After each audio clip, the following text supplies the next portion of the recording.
Bonjour à tous. Donc moi c'est Camille, je suis CFO d'AF de Germinal et effectivement j'utilise au quotidien les outils LeanPay et Recouvrer pour gérer tout le process de relance client. En fait, on a toute la chaîne qui est présente. En fait, en amont, on a le logiciel de facturation. Nous chez Germinal, on utilise celle-ci. Et ensuite, en fait, LeanPay est interfacé avec celle-ci et donc me permet de faire mes relances clients au quotidien de manière automatisée ou non. D'ailleurs, c'est moi qui choisis. Et ensuite, quand les relances à l'amiable grâce à LeanPay ne donnent rien, je laisse un délai de 2 à 3 mois et ensuite, je passe la main à recouvrer.fr qui est un système de relance par huissier et éventuellement vous verrez plus tard, Hervé expliquera, ça peut aller même jusqu'à un recours en justice. Voilà, donc en fait, c'est vraiment des outils hyper importants pour votre trésorerie et donc pour votre boîte, parce que souvent on oublie que plus on facture tôt, plus on sera payé tôt, et que derrière facturer, ça veut pas forcément dire qu'on va pouvoir encaisser l'argent. Et c'est vraiment un process qu'il faut suivre et automatiser au maximum, et qu'il faut vraiment penser en amont avec l'équipe sales et l'équipe finance pour qu'il soit le plus optimisé possible. Camille va commencer par exposer comment elle facture chez Germinal, quels sont les points clés pour vraiment bien optimiser son processus de facturation. Une fois que la facture est créée, et bien ensuite démarre la phase de relance client.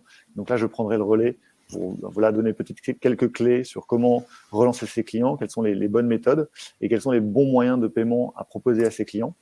Et si jamais la facture n'est pas payée après cette phase de relance client gérée en interne par l'entreprise, eh bien là, c'est Hervé qui prendra le relais pour expliquer les différentes modalités du recouvrement à la fois amiable et judiciaire. Voilà, disons, les 3 temps. Et je laisse du coup la parole à Camille pour nous présenter comment bien gérer sa facturation en B2B. Oui, alors effectivement, donc ça c'est un élément clé. En fait, pour situer un peu le contexte, moi je suis arrivée chez Germinal début novembre, et à ce moment-là, la trésorerie était au plus bas, et c'était pas du tout parce qu'il y avait une baisse d'activité chez Germinal, au contraire, mais c'était parce que il y avait des trous dans la raquette dans le process de facturation. Non seulement il y avait des clients qu'on n'avait pas facturés, on avait oublié parce que les gens qui avaient l'information qu'il fallait facturer ne l'avaient pas donnée au service finance. Ou alors les dossiers, les prestations étaient en cours, mais en fait on n'avait pas encore facturé. On attendait potentiellement la fin de la mission, mais plus on attend tard, plus on sera payé tard. Donc et nous en attendant, on engage des charges, donc c'est vraiment pas optimal. Ou alors on avait facturé des clients et soit on leur avait pas envoyé les factures, soit on s'était pas assuré qu'on avait bien encaissé. Donc on se retrouvait dans une situation de trésorerie très inconfortable, alors que l'activité de la société était en pleine expansion. Donc la première chose que j'ai fait quand je suis arrivée chez Germinal, c'est remettre tout ça à plat pour voir où étaient les trous dans la raquette. Donc il a fallu que j'identifie toutes les missions qu'on n'avait pas facturées, en parlant à toutes les personnes qui travaillaient sur des missions, pour facturer au plus vite. Et puis il a fallu que je pose sur table comment fonctionnaient nos missions, et déterminer un process de facturation qui soit le plus optimal possible, parce que pour facturer le plus tôt possible et donc encaisser le plus tôt possible. Et ça c'est vraiment l'étape numéro 1, c'est remettre à plat son process de vente. Par exemple, qu'est-ce que je vends? Si je vends une prestation de service, sur combien de temps elle s'étale? Est-ce qu'elle s'étale sur une semaine, sur 1 mois, sur 3 mois, sur 6 mois? Si je vends une marchandise, est-ce que je peux l'expédier rapidement, ou est-ce que c'est un process d'expédition qui est long, etc. Et en fait, déterminer à quel moment je peux optimiser pour facturer le plus tôt possible, et donc être payé le plus tôt possible. Le mieux, c'est, si vous avez des process de vente qui sont longs, des prestations qui s'étalent dans le temps, c'est de prévoir plusieurs facturations, en fait, de demander un acompte, puis une situation en cours d'avancement, et puis un solde à la fin. Il faut optimiser en fonction de votre activité. Il n'y a pas vraiment de règles. Nous, chez Germinal, sur notre ancienne activité, qui était une activité de service, maintenant on fait une activité, on fait un produit, une plateforme SaaS pour accompagner les entrepreneurs, mais à l'époque, on faisait aussi de la prestation de service qui s'étalait sur 4 à 6 semaines. Donc, j'ai dit, maintenant, on facture un acompte de 50% au début de la mission, et tant que le acompte n'est pas réglé, on commence pas la mission. Et puis ensuite, on facture 25% au milieu de la mission et 25% au solde. Et ça, c'est des choses qui se déterminent avec l'équipe sales aussi, parce que c'est eux qui connaissent les clients, c'est eux qui savent qu'est-ce qui peuvent être acceptés par leurs clients aussi. Donc, c'est vraiment un process à faire en amont avec son équipe sales et sensibiliser l'équipe sales là-dessus, parce que si vous n'avez pas l'équipe sales de votre côté, vous, l'équipe finance, vous les avez pas les clients en amont. Donc, vous pourrez rien faire. Donc, c'est hyper important de sensibiliser l'équipe sales là-dessus et de trouver un process qui convienne à tout le monde. Et du coup, que ce soit clairement, que l'équipe sales le dise très clairement aux clients dès le départ, en fait. Plus vous serez clair avec vos clients, plus vos clients n'auront pas de problème pour respecter les conditions qui ont été vues avec l'équipe sales. Donc, faut clairement dire, voilà à quel moment on va vous facturer, voilà à quel moment il va falloir régler. Si c'est pas le cas, on stoppera la mission. Et ça, c'est vraiment hyper efficace. Là, déjà, ça vous règle, on va dire, 90% de vos problèmes de paiement de vos clients. Donc, vous les facturez le plus tôt possible et vous déterminez ensuite quels sont les délais de paiement que vous allez leur donner. Parce qu'une fois que vous avez facturé, généralement, on octroie des délais de paiement à ses clients. Le mieux, évidemment, c'est de le dire, vous payez sur facture. Mais il peut y avoir des activités où c'est pas possible, où on octroie un délai de 30 jours. Moi, je recommande de jamais aller au-delà d'un délai de 30 jours parce qu'après, ça devient vraiment compliqué pour la trésorerie, même si la loi LME autorise jusqu'à 60 jours, mais ça devient compliqué. Alors après, il y a des grands groupes.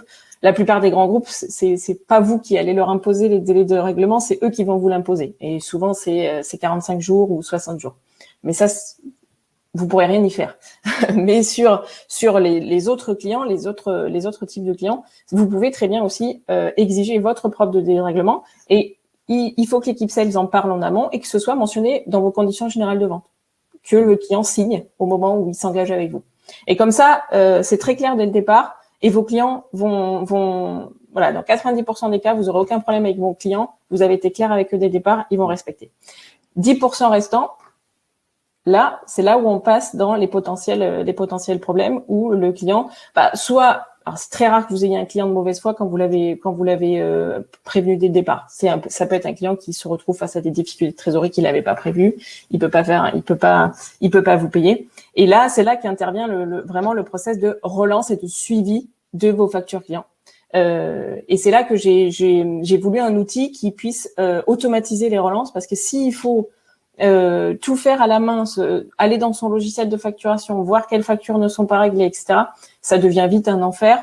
Et clairement, ça va pas être rentable pour la société de passer son temps à aller relancer les factures. Donc, il faut vraiment optimiser ça. Et l'outil LeanPay, c'est un super outil parce qu'il est à la fois, il est interfacé avec donc mon outil de facturation, celle-ci, donc il récupère tous les infos de mes factures et si mes factures sont payées ou pas. J'ai rien à faire là-dessus, c'est automatique.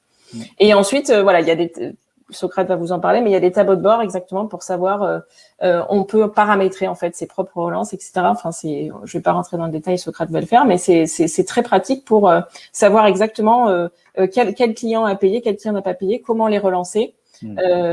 Et ça permet de moi je le fais tous les matins en fait, c'est le matin je me connecte à mon logiciel celle-ci, je récupère toutes mes opérations bancaires, donc je sais quel client a payé ou n'a pas payé, et ensuite l'info se transmet à LeanPay très rapidement et je regarde quel client il va falloir que je relance et tout ça avec des mails qui sont déjà renseignés, etc. Donc c'est très pratique. Et donc ça, oui, pardon. Et Mathilde, pardon, Camille, en amont du coup de ton cycle de facturation, est-ce que tu as des outils qui te permettent, parce qu'en fait du coup maintenant c'est du produit, mais avant c'était du service, ouais. Donc facturer du temps. Oui. Est-ce que comment tu convertis en fait la gestion des temps en facture? Est-ce que c'est ton outil celle-ci qui te permet de faire ça de manière automatisée? Parce que tu vois, pour facturer vite, il faut être capable de transformer très rapidement une mission et donc un calcul de temps en facture. Comment est-ce que ça se passe à ce niveau-là?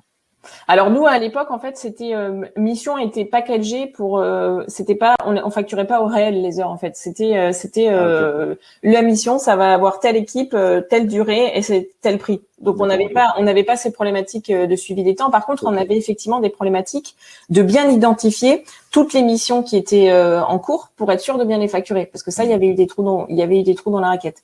Et ça c'est quelque chose de très important. Donc nous on passe aussi dans celle-ci en fait où les commerciaux doivent faire des devis pour toutes les missions en cours, il forcément doit y avoir un devis. Et donc, dès que le devis est accepté par le client, moi, dans celle-ci, j'ai l'info que le devis est accepté et que je peux le facturer, en fait. D'accord.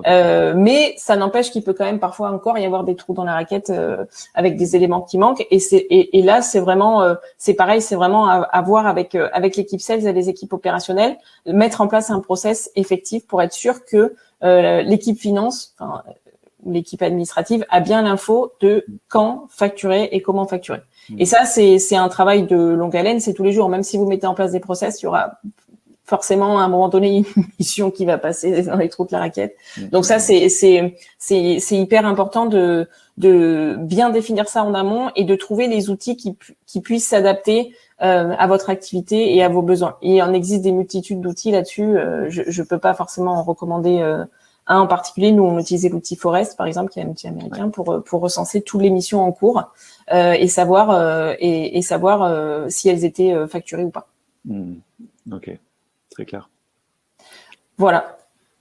Ok, bah écoute, merci beaucoup Camille. Je ne sais pas si Camille, peut-être tu veux, toi, peut-être donner un exemple de voilà, toi, ton plan de relance sur l'InPay, comment est-ce que tu l'utilises pour Germinal ? Tout à fait. Alors moi du coup, alors nous, il faut savoir que toutes nos factures sont à un paiement à règlement immédiat. Donc nous du coup, on n'a pas la problématique de relancer le client avant l'échéance parce qu'en fait, quand je lui envoie la facture depuis celle-ci, en fait, je lui envoie la facture depuis celle-ci et je personnalise le mail d'envoi aussi dans celle-ci et je précise que la facture est payable à réception et je lui demande confirmation de paiement. Et donc ensuite, à ce moment-là, la facture part dans l'INPE. Et moi, j'ai programmé un plan. En fait, ça correspond tout à fait à ce que tu dis, c'est-à-dire que si tu relances le client au bout de 2 mois, ça sert à rien. Donc moi, j'ai paramétré 4 relances à J+7 de l'échéance, J+15, J+30 et J+45. Voilà. Okay. Et donc voilà, j'applique exactement les modèles de graduation que tu mentionnais, qui sont d'ailleurs disponibles dans l'INPE en fait. Donc le premier mail à J+7 est très sympathique. C'est voilà, je pense que c'est peut-être un oubli. Tu as sûrement oublié ma facture, donc je te rappelle qu'elle est réglable à réception et donc je t'invite à la régler. Voilà. J+15, c'est bon, malgré mes relances, t'as pas encore payé. Je te rappelle qu'il faut payer.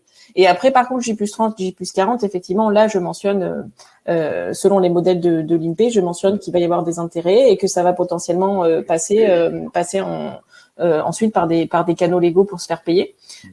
Généralement, à la première relance à J+7, ça a un effet immédiat. La plupart des gens payent ou alors ils répondent désolé, effectivement, j'avais oublié la facture, ils payent. Donc déjà, l'effet de la relance à J+7 est très important. Je dirais qu'avec cette relance, il y a déjà 90% des clients qui payent à ce moment-là. Ouais. Parce qu'il faut quand même pas oublier que, enfin nous en tout cas, on demande un règlement à réception de la facture. C'est généralement normal que les gens ils peuvent pas payer en 2 jours. Souvent ils ont des process, ils ont dans les boîtes on paye une fois par semaine ses fournisseurs. Par exemple chez Germinal, moi c'est le cas, je paye tous les jeudis. Donc si tu m'envoies la facture le lundi, tu seras payé que le jeudi. Donc ça c'est normal et c'est normal du coup que le mail à J+7 soit tout à fait poli et qu'il ait un super effet. Si ça n'a pas effet, celui à J+15 il commence quand même à être un petit peu plus incisif et donc là il va bien fonctionner aussi. Pour expliquer, aujourd'hui, par exemple, on a 3 dossiers qu'on a d'ailleurs passé à recouvrer.fr où les relances n'ont pas eu d'effet. Généralement, ce qui se passe, c'est il va y avoir 2 cas de figure. Les relances à l'amiable, soit la personne, en fait, ça peut arriver que le client fasse le mort, il répond pas. Donc là, effectivement, vous allez déployer le J+7, le J+15, le J+30 et généralement, moi, à ce moment-là, si le client fait toujours le mort, là, je fais un mail, moi, en dehors de l'InPay où je l'appelle et je dis qu'est-ce qui se passe parce que faire le mort, ça, par contre, ça me plaît pas beaucoup. Soit, va y avoir la deuxième configuration, c'est que le client va répondre en disant, ben voilà, je suis désolé, je peux pas payer parce que j'ai des problèmes de trésorerie, etc. Et là, nous, notre politique, c'est que on est très compréhensif vis-à-vis de ça. À partir du moment où une personne répond et ne fait pas le mort et qu'elle explique qu'elle a des problèmes, moi je propose toujours des délais de règlement en fait. Okay. Soit c'est moi qui les propose, soit je dis au client bah, qu'est-ce que tu peux me proposer comme des échelonnements de la facture. Okay. Souvent les gens demandent à payer en 2 ou 3 fois et j'accepte que ce soit payé en 2 ou 3 fois sous 2 mois grand maximum. Okay. Voilà, c'est vraiment si la personne montre de la bonne volonté, de la bonne foi, on accepte. Voilà. Par contre, effectivement, vis-à-vis des entreprises qui font les morts, là, par contre, ça nous agace un petit peu plus parce que ça, c'est pas très honnête. Puisque nous, on a été honnête dès le départ en expliquant qu'il fallait régler pour avoir accès à la prestation. Voilà. Donc là, ça devient plus compliqué. Et si les relances mail, si les relances téléphoniques ne fonctionnent pas, et ben là, on va passer la main à recouvrer.fr pour faire intervenir des huissiers. Ouais. Voilà. Nous, de notre expérience, c'est que ça arrive quand même pas souvent. Au final, les process de relance. Alors que, comme je vous disais, moi, quand je suis arrivée, il y avait plein de clients qui n'avaient pas payé, mais en fait, c'était pas de la mauvaise foi. C'était en fait, moi-même, je suis DAF. Parfois, quand on rencontre parfois de petites difficultés de trésorerie passagère, on se dit bon, je vais pas le payer. Et puis si on n'est pas relancé, ben on le paye pas. Par contre, s'il nous relance, on dit ah mince, bon, alors je vais le payer. Donc voilà. Et en fait, il faut pas avoir peur de sa relation avec que ça puisse détériorer ses relations avec ses clients. Si vous êtes honnête dès le départ, le client, il sait que vous travaillez pas gratuitement en fait. Donc il faut pas avoir honte de le relancer et de lui dire il faut que je sois payé. Enfin, je veux dire, lui-même, il a besoin d'argent pour vivre. Donc c'est quelque chose qu'il faut complètement assumer et qu'il faut et tant que c'est fait poliment, intelligemment entre deux personnes qui se parlent, voilà, il y a aucune raison d'avoir honte de mettre en place un tel process. Et les clients, on n'a jamais eu aucun souci avec les clients à ce sujet-là, quoi.